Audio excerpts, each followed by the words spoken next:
First Samuel 1 through 3. First Samuel will begin to transition from the judges to the kings in Israel.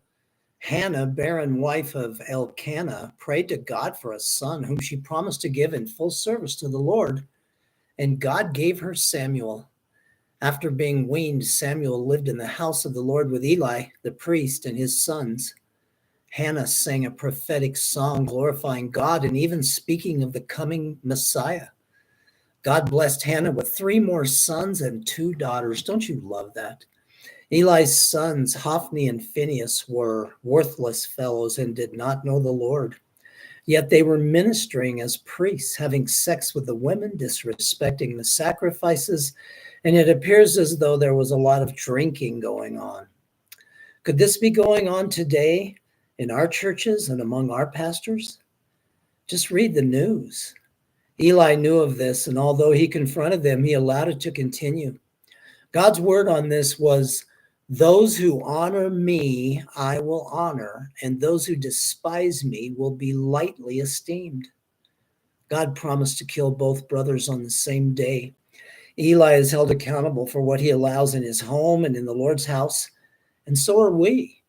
Know that the Lord sees the apostate church and all its compromises, including doing their own thing and not following God's word. Samuel began to grow up, and the Lord visited him and spoke to him, saying he would deliver on his judgment against Eli's house. Samuel was confirmed as a prophet of the Lord among the people. God sees it all and knows it all in our churches, in our homes, in our personal lives, and he will hold us accountable and responsible. God is able to call and empower those who have hearts after him, that are unwilling to compromise. Luke 8:26 through 56. Jesus encounters a demon-possessed man in the country of the Gerasenes east of the Jordan. It sounds like he was naked, and we see a great deal of demonic influence in our own society, which manifests itself in nakedness and sexual perversion.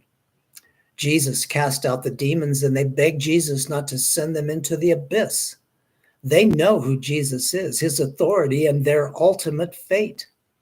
Jesus gave them permission to enter the nearby pigs, and the pigs ran off a cliff into a lake and were drowned. Even the pigs would rather be dead than demon-possessed. Herdsmen ran and told nearby people, and they came and saw the man sitting at the feet of Jesus, clothed and in his right mind. Sitting at the feet of Jesus is the only way any of us are going to be in our right mind and protected from demonic influence. Are you sitting at the feet of Jesus? The people who came and witnessed this asked Jesus to leave. Wow. They were out of their comfort zone. What's going on here? Who is this? Plus, now our pigs are dead. He's messing with how we make a living. Have you encountered the power, the truth, the undeniable awesomeness of Jesus Christ? Have you submitted to him and now you sit at his feet? Or have you too asked him to leave? Jesus told the delivered man to go back to his house and hometown and tell people what he had done for him. He tells us the same thing, regardless of how it's accepted and regardless of who's the majority and who's the minority. Next, we see Jesus recognizing that someone has touched him in a large crowd, the woman with the 12-year issue of blood. The Lord knows when you're reaching out to him to connect with him, even in a large crowd. The woman had tried everything else for years, but Jesus healed her. Jairus had asked for Jesus to come and heal his daughter, and on the way, the report came that she had already died.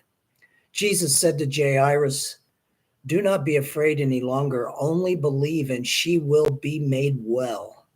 Jesus took the child by the hand and said, "Child, arise," raising her from the dead. Have you received a challenging report? Are you in a fix? Jesus says to each one of us, do not be afraid any longer, only believe.